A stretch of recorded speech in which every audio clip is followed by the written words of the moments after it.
Constitution কাকে বলে?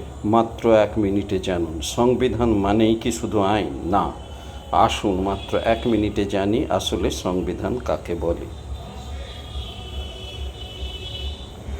সংবিধান হলো একটি রাষ্ট্রের মৌলিক আইন গ্রন্থ।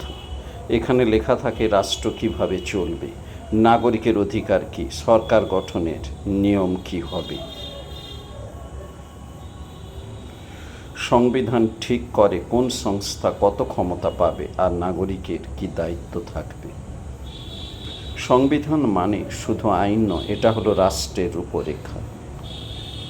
যেমন ভারতের সংবিধান পৃথিবীর সবচেয়ে বড় লিখিত সংবিধান। এটাই ছিল সংবিধান সম্পর্কে 1 মিনিটের জ্ঞান। এমন আরও শর্টস পেতে এখনই সাবস্ক্রাইব করুন স্টাডি লাইন স্টুডেন্টস চ্যানেলে।